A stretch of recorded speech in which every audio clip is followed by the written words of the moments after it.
Graça e paz, queridos irmãos, um ótimo dia a todos, uma ótima sexta-feira, um fim de semana espetacular para você que me ouve nesse dia 28 de junho. Nosso devocional diário está no espetacular capítulo número 3 do Evangelho, conforme escreveu Lucas.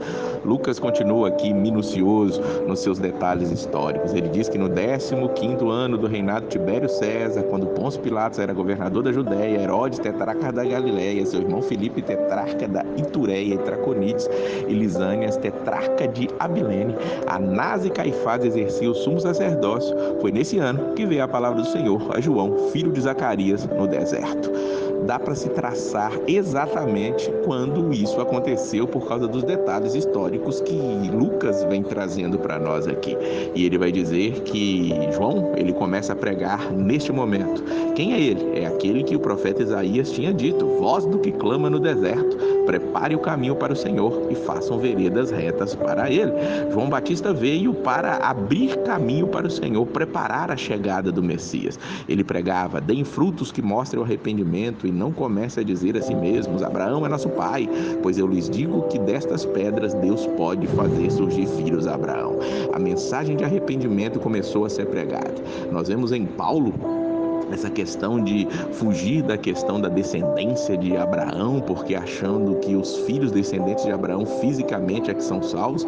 Aqui João já começa a mostrar isso: é pelo arrependimento, é pela fé que você entende que é salvo na realidade, diz o versículo de número 8. E ali as pessoas vinham até João e elas faziam perguntas a João: o que nós vamos fazer? O que precisamos fazer para obter essa salvação? E ele pregava: quem tem 2 túnicas, reparta com quem não tem nenhuma, e quem tem ainda, faça o mesmo, e quem tem comida, faça o mesmo, diz o versículo 11. Nos versículos 12, 13 e 14 ele diz: alguns publicanos também vieram para ser batizados. Eles perguntaram: mestre, o que devemos fazer? E ele responde: não cobrem nada além do que lhes foi estipulado. Então alguns soldados lhe perguntaram: e nós, o que devemos fazer? Ele respondeu: não pratiquem extorsão, nem acusem ninguém falsamente, contentem-se com o seu salário. Ali João vai mostrando: vocês têm que ter uma mudança de vida, uma mudança radical. Aquilo em que vocês vivem pecando, mudem as suas vidas, façam a diferença. E ali aquelas pessoas, vendo João fazer aquilo, questionavam no coração, diz o versículo 15: será que ele é o Cristo? Mas João, ele respondeu: eu os batizo com água, mas virá alguém mais poderoso do que eu, tanto que eu não sou digno nem de curvar-me e desamarrar as correias das suas sandálias. Ele os batizará com o Espírito Santo e com fogo. João vem trazer aqui nessa simples mensagem a ideia daquilo que Jesus traria. Nós já vimos mais atrás alguém dizendo que Jesus, ele seria aqueles que levantaria e derrubaria muitos em Jerusalém. Era aquele que traria tanto a salvação quanto a destruição.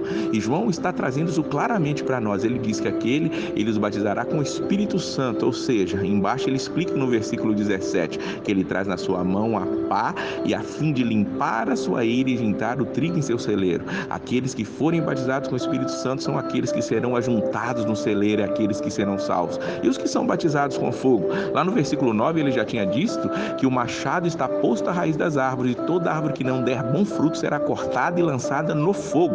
E aqui no versículo 17 ele vai dizer, depois de falar que o trigo é juntado no celeiro, ele diz: mas queimará a palha com fogo que nunca se apaga. Ou seja, o batismo com o Espírito Santo simboliza a regeneração, a salvação de todos aqueles que creem. E o batismo com fogo simboliza simplesmente que aqueles que não creem já estão condenados. E ali a Bíblia vai dizer para nós que depois do povo todo ser batizado, João pregando, ensinando essas coisas, Jesus também foi para ser batizado, para se colocar como um de nós. Enquanto ele estava orando, o céu se abriu, o Espírito Santo desce sobre ele em uma forma de pomba, e então do céu vem uma voz: tu és meu filho amado, em ti me agrado. Pai, Filho e Espírito Santo estão ali naquela ação maravilhosa no batismo de Jesus. Que nós possamos entender que Jesus, ele está cumprindo toda a lei para a nossa salvação. Se nós recebemos a ele, nós somos batizados com o Espírito Santo, somos imersos no Espírito Santo e fugimos do fogo eterno. Que nós possamos correr para ele e o Espírito Santo fazer essa obra em nossas vidas.